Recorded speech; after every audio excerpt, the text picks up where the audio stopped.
My name is Albert, and I'm excited to introduce you to the best podcast out there. It's Disney Conversation, the unofficial Disney World family vacation podcast. Say hello to Splash, Sparkles, and T-Bone. Welcome back to another Disney Conversation. We're glad you're here with us today. It is Disney Conversation number 6. It's May 18th, 2017. And just wanted to remind everybody that you can check out our video version of this podcast over at disneyconversation.com. Or for the audio version, you can go to any of your podcasting programs and search for Disney Conversation. Well, let's meet our group today. Who's all here with us? It's Sparkles. And T-Bone. Well, who are we missing? We're missing Splash. Where's Splash? He is currently in Florida, having him a little fun fishing. Went to Florida and didn't go to Disney. What in the world's going on there? Well, I'm saying, are those fish really worth it? I've seen some pictures. I think he would say yes. He would. Some Photoshop pictures. Well, let's get right to the news. What do you say? Sounds good. All right. Well, our first story for this week involves a woman at Disney World who was on the lookout for a stroller. Evidently, a Florida mother has been accused of using her daughter to help steal a stroller at Walt Disney World in Orlando and then trying to sell the high-end baby accessory online. It was back on April 15th. A lady named Lauren reported that her $1,800 Bugaboo stroller, which she had left outside of a Hollywood Studios attraction, was stolen while she was on the ride. She also reported that she had stored several essential items that she needed in the stroller's bottom compartment, including her wallet, her niece's EpiPen, and her car keys, which then left them stranded at the park. She was also forced to call her husband, who had to fly in from Miami to help the family get out. So it sure ruined the day. I don't know. Do you ever think about leaving stuff at Disney World? I mean, can you imagine that this even happened? I can definitely imagine that it would happen just because, there's always someone that would do something like that. But, I mean, it is very wrong to steal something like that. But like I was saying, there's always going to be someone like that would be willing to do that. I feel like if you think at Disney, people would have more common sense. And I don't know why I say that, I guess besides the fact that it's Disney. But honestly, if people really wanted to do that and go through people's stuff and their strollers, it's not hard. I mean, Disney has areas for strollers, but nobody's really watching them. There's just like hundreds of strollers just everywhere throughout the park. And nobody's there watching them. So it doesn't surprise me that it happened. But you'd think people wouldn't do it just because it's like, come on. Well, what about her leaving the wallet? I can almost see leaving the car keys there in the stroller because there's really no good place for car keys. But she left her wallet there. Do you think Disney World is secure enough that you would walk away from your wallet and not be able to see it? No. It's just, like you said, car keys maybe, but wallet just seems it has a little too important of stuff to just leave behind. Remember, they're also at Hollywood Studios, which means she left it outside. I don't know if it was on a roller coaster or something. If it was for like rocking roller coaster or something like that, she could have left her wallet. That way it doesn't fall out on the ride. I can see that. But I don't know. I feel like even when we go bagless, we always have everything we need, like a wallet with us. So I almost don't blame her just because you think, well, if it's a quick ride, you might be able to leave it and then go right back there. It won't be too long. But still, I don't know. I can see you're really tired or whatever, and you've left that stroller there, and you're thinking, well, yeah, there are hundreds of strollers right here. Surely nobody's gonna mess with mine. But this was an $1,800 stroller. I don't know what that looks like, but obviously this other lady did. That surprised me too. I thought, why are you having an $1,800 stroller at Disney in general? Why do you need an $1,800 stroller? Hey, your kid's about to grow up and outgrow that thing. What are you gonna do with it then? Anyways, Well, it doesn't say a whole lot about it other than I do know that they did catch the lady because she tried to sell the stroller online. I think it was on Facebook. She advertised it, and they actually caught her for having done that, and she is going to trial for theft. I wonder how much stuff gets stolen at Disney, and I wonder how much stuff that's reported stolen is just really lost. Somebody left it somewhere accidentally. that's a good question. I think things do definitely get stolen at Disney. Probably not near as much as other theme parks like Six Flags or something like that. But I think you're right. I think it is mostly more of the case of you left it somewhere while sitting down, you left it on a ride. It's more lost than getting stolen. Have you guys ever lost anything at a theme park? Nothing that would be so important that you would have to file something for it being missing. Because if you lose something like a little change or maybe $1 or maybe just a little like souvenir, it's nothing that really would be worth so much that you would, like I said, file for it being missing. I don't know, man. I've lost a pair of sunglasses. I miss those sunglasses. Well, I guess next time we go, we'll have to remember that when we see the strollers out there, and we'll think about this story. Yeah. All right, here's a question for you. In the news this week, there's actually a group that did the computational mathematics on how much a Star Wars Star Destroyer would cost if it was built. Now, if you're wondering what that is, what a destroyer is, if you think of the beginning of the movies when the big ship flies across the screen, let's say in episode 4, and it's shooting at the little ship where Princess Leia is, that's a destroyer. Not a Death Star. Not the Death Star. There's no telling what the Death Star would cost. Just that one destroyer would cost 60 trillion according to the story. $60 Oh yeah, I believe trillion it. dollars. I believe that. 60 trillion. That's a lot of money. That's the total gross domestic product of the United States for 3 years. That's all the products and goods made and sold. I need to go check my economics definitions, but one thing's for sure, that one destroyer would be a lot. You know, do you, obviously you have to believe that the Star Wars world is real if you're going to start trying to figure this stuff out. But is that even important to know what it costs? I mean, does that interest you guys at all? I think it's a fun little tidbit, just to bring that up at the lunch table. So if you told your friends, T-Bone, that it costs $60 trillion, what does that mean? $60 trillion. Does that mean anything? It's such a big number. Well, you could certainly buy a lot of sunglasses. Sparkles, maybe you could replace the ones you lost. I think it's cool. I think you probably have more time on your hands than you need, but I think that's cool. Okay, well then y'all's homework assignment for next week is to figure out what the Death Star would cost. I'm curious to see if this one ship. You might have to make up a word for that amount of money. Probably, but I got it. No big deal. All right, our next story is also about a Disney movie. It was reported this week that a group of cyber thieves has struck Disney and stolen one of the upcoming films that's about to be released.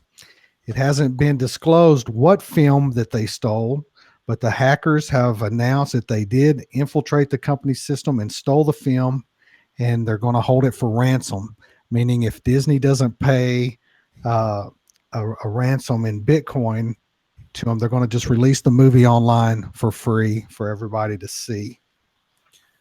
The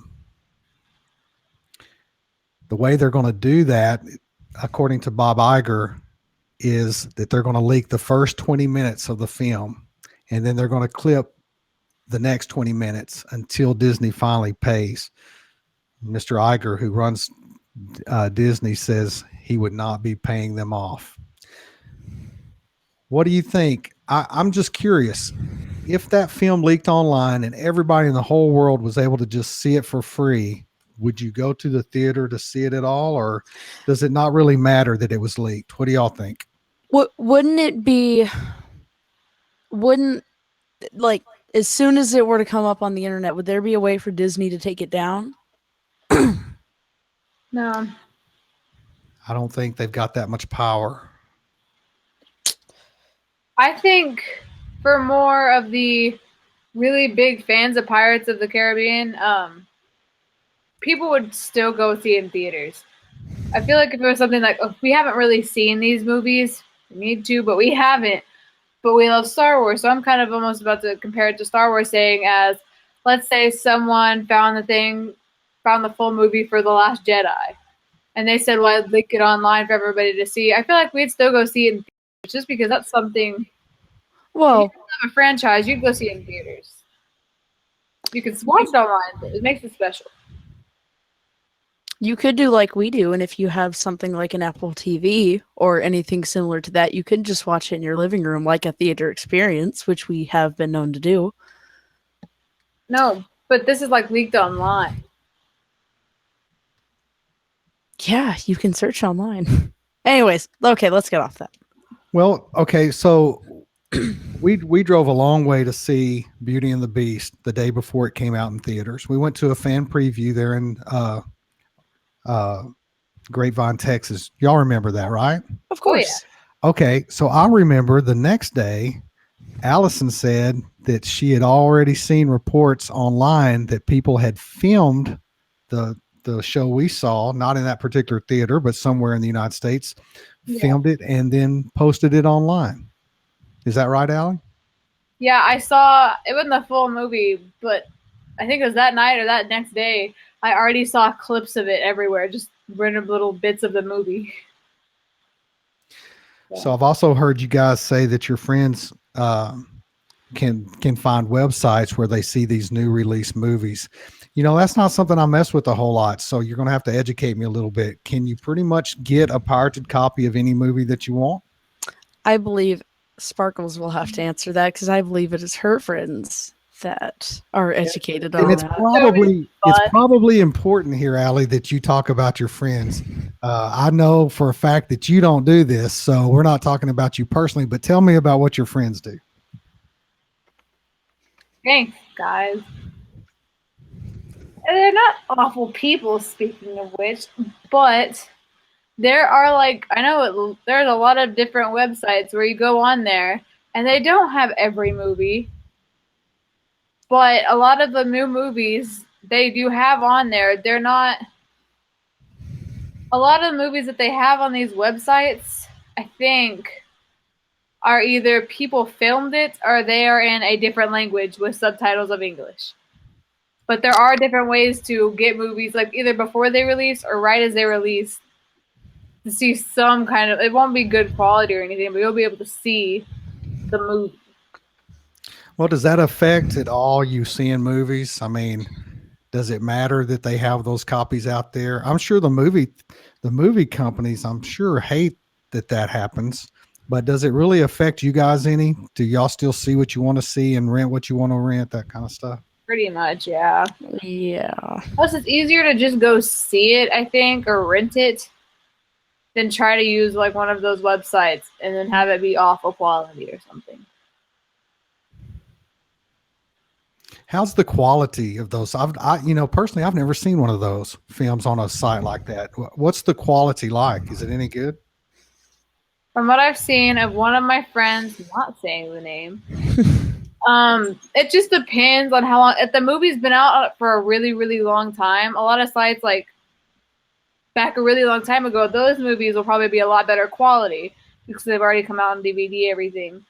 If it's just coming out, it's mainly either really, really blurry and in a different language, or it's a quality of someone filmed it and put it on. Like filmed it on their phone or something. Something like that.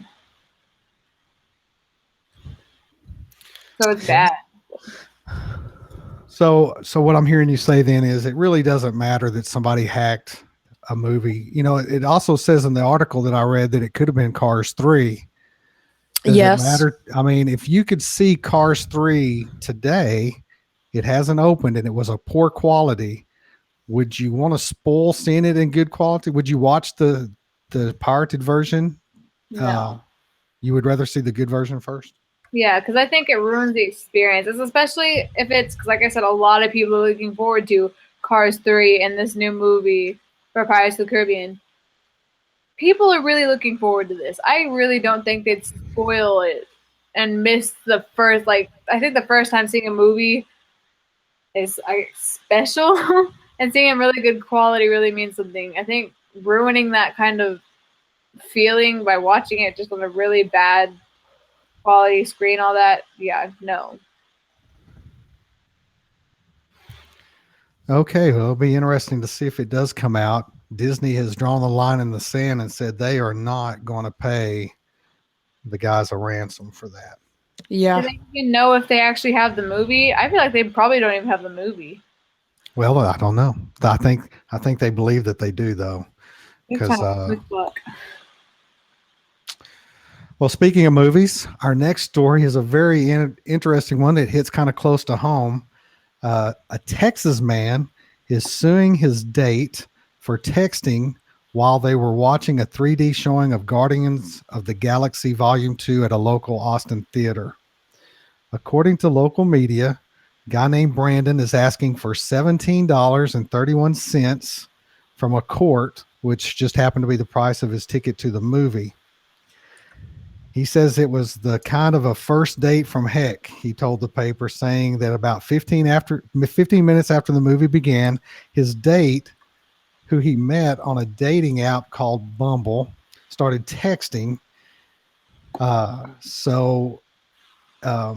He says she at least picked up her phone 10 to 20 times and was texting.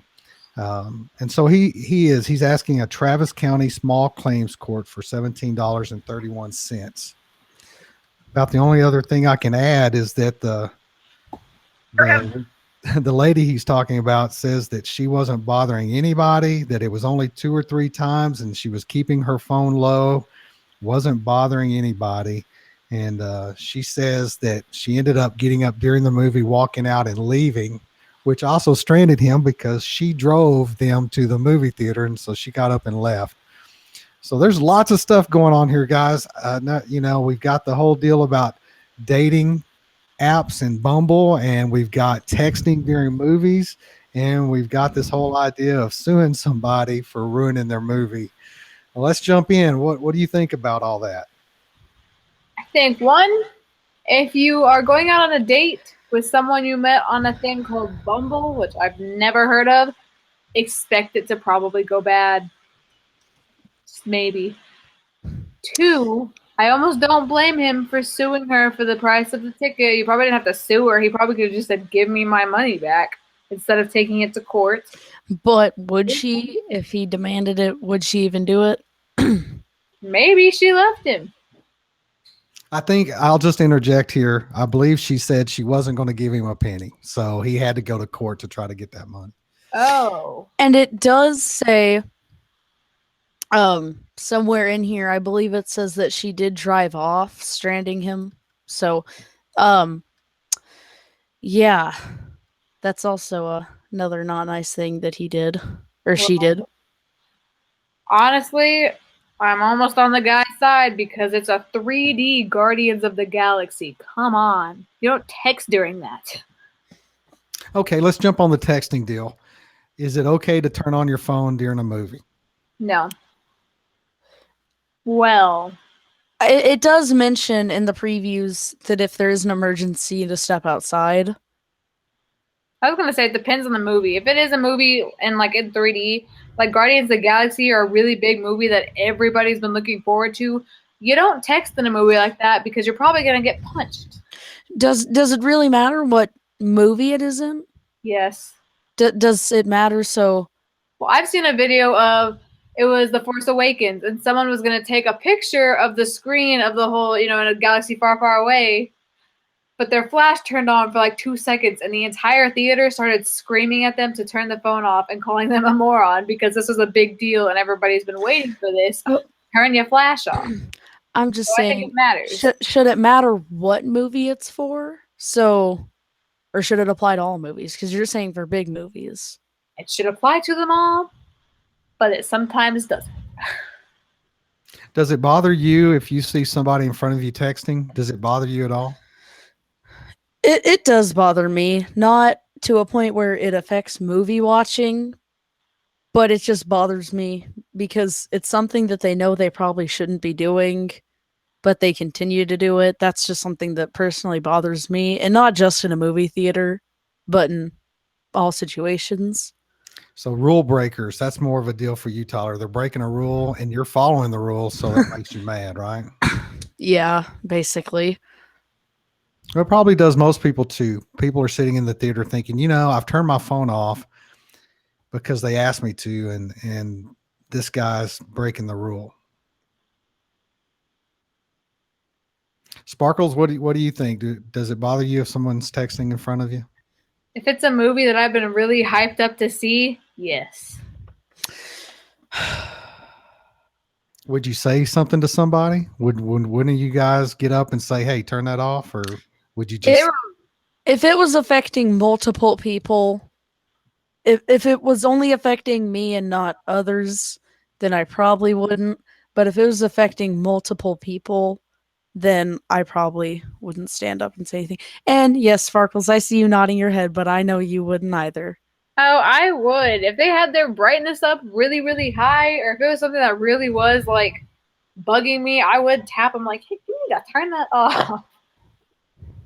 Okay, I'm gonna throw this at you because I've been to several movies, many movies with your mother, and I do not remember a single movie where she didn't text during it. So And what should I get angry at her every single time. She's either texting or sleeping, and that is disrespect. Should I sue her for the price of the ticket when she does that? Well, I mean, considering, never mind. Forget that thought. He's right outside your door right now. No. So so you're not going to go on record about mom. Okay, I get the point there, especially when she's cooking supper for you. But so it'll be interesting to see if this guy wins his $17.31. If you're the judge of this case, if you're the judge, how do you vote? Guilty, not guilty on the woman. It also does say here that it was according to the lawsuit, the paper reported that the texting was a direct violation of the theater's policy and that it directly affected his viewing experience and that of other patrons. So that might play a fact in it, that it was a violation of their policy. Yeah, I say the woman's guilty, but I'm kind of reading through this, and I say if he does get his money, he should never talk to them again. Because in the story, it says, meanwhile, she said she planned to file a protective order against him for contacting her little sister to get the money. That's too far. But seems like something you would do.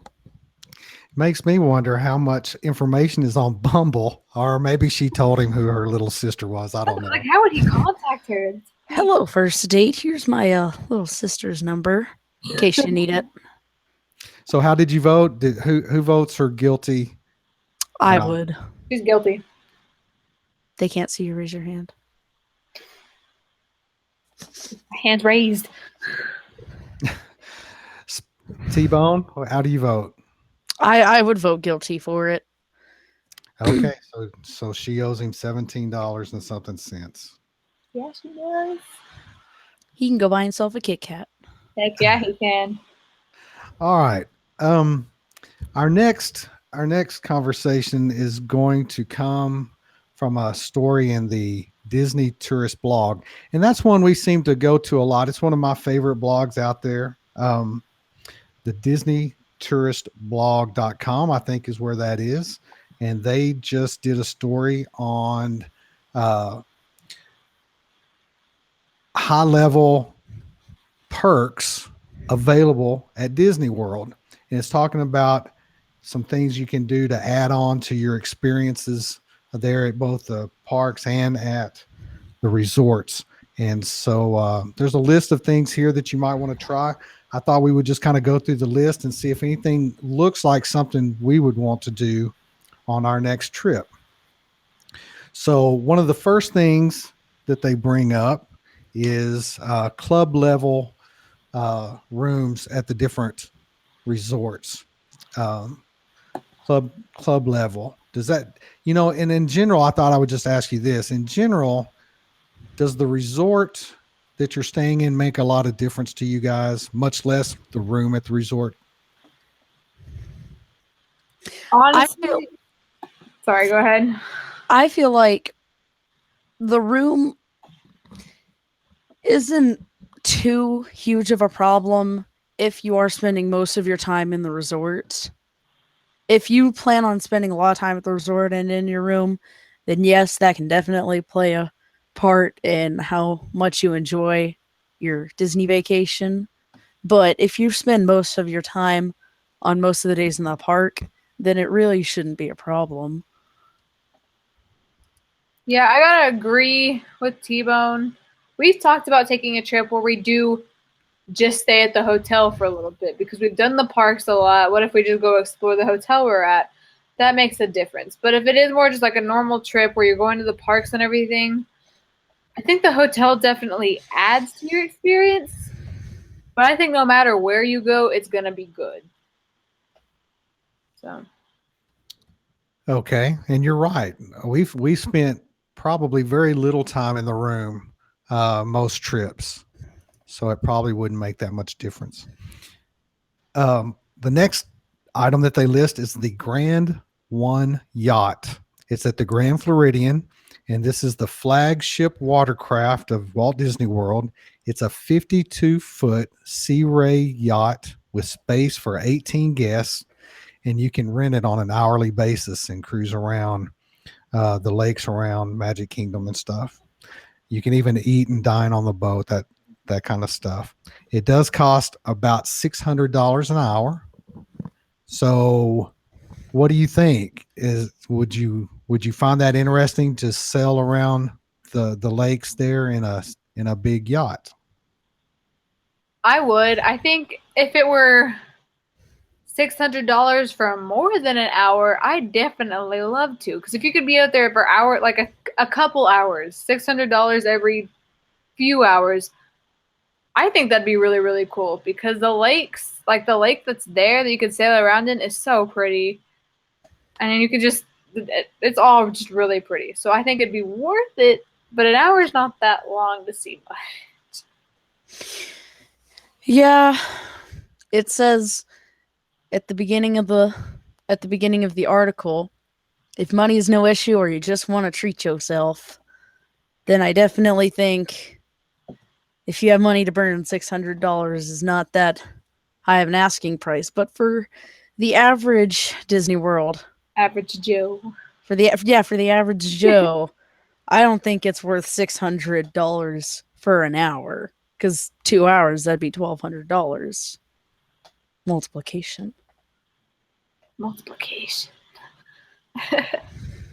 Do y'all remember seeing that yacht? I remember seeing it. I guess you would call it moored right outside the hotel. Do y'all remember seeing it? I do. Yeah.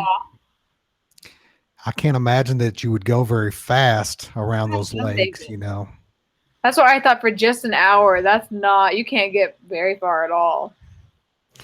I tell you what would be really cool is if the water went into the park and you could sail up through the park in it. I mean, there is water in the park, but it's not where you could do that. But wouldn't that be neat if you could like sail through the parks? I think that'd make it a lot more worth it to pay that much and to pay and sail around and all that, 'cause that would be really cool. Stop and get out and ride Space Mountain and then get back on and go to the next one. Ooh. All right, here's another one. Tower of Terror parties. There's different types of parties, but they usually have these at night where you go in to the hotel and you have desserts or things like that, and then you ride the ride and stuff like that. What do you think about that? I think that's really cool. It says they do it on like renting out a terrace on the Tower of Terror and doing an old Hollywood party.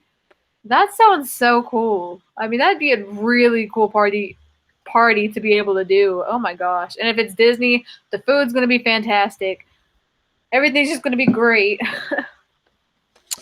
Yeah, I think it would be lots of fun, but then again, it is another one of those things where the average person probably wouldn't want to spend too much on it when you could spend the money that you would put for that on doing a lot of Disney things rather than one just experience. Okay. Here's another resort question. There's a Yellowstone suite at Wilderness Lodge, and this is just a very, very nice suite there at the room. Some of those suites could go for thousands of dollars a night. Oh, so, yeah. So I guess it's really the same question again. Would you ever be interested in getting I think there's only one Yellowstone suite at the lodge, and I think people book it years in advance. Does the room really matter that much to you? I think that's the sort of thing of that'd be a trip where you're not going really to go for the parks. You're going there to just kind of have a relaxing time and just stay at the hotel for a week or so. I think that's when you get that kind of room. Yeah. T-Bone, any other thoughts about rooms at Disney World? There's not a whole lot I can say that just wouldn't be quoting Sparkles. Okay. Well, what about a spa day at a spa? That massage, hair treatment, skin treatments, that kind of stuff. Would you be willing to give up half a day in the park to just sit and do a relaxing massage type day? It depends on how long you would be staying there. If you were willing to invest it in that, and if you were going to be going to a park or somewhere twice in your trip, then maybe it would be worth it. But I don't think if you only have one day for each park, it really wouldn't be worth it to waste half a day doing a spa thing if you're limited on the amount of time you can be spending at the park. Well, that's the guy's point of view. Sparkles, what's the woman saying? I don't know how well of a woman point of view you're about to get, because I would much rather be riding rides at a Magic Kingdom park than sitting in a spa and have people trying to touch my feet. Okay. Well, definitely, I guess it depends on the age, because your mom would probably give Yes. up any half day in a park to go to the spa. Take that in a heartbeat. Well, those are just some things. Is there anything else you guys can think of that you would want to do that you've heard of in the past, or anything that wasn't on that list? Stay at Cinderella's suite and Cinderella's castle. Well, is that something you pay for, or is that something you get chosen for? I've heard you can win it. I've heard if you offer enough, you could probably pay for it. All I know is that I've seen pictures of that suite, and it looks fantastic. I heard you had to get picked for it. You couldn't buy your way to the top. I haven't heard of it being able to be rented either, that it was always chosen. But let me ask you this. What dollar amount would you put on it to get to stay there? How much would you pay?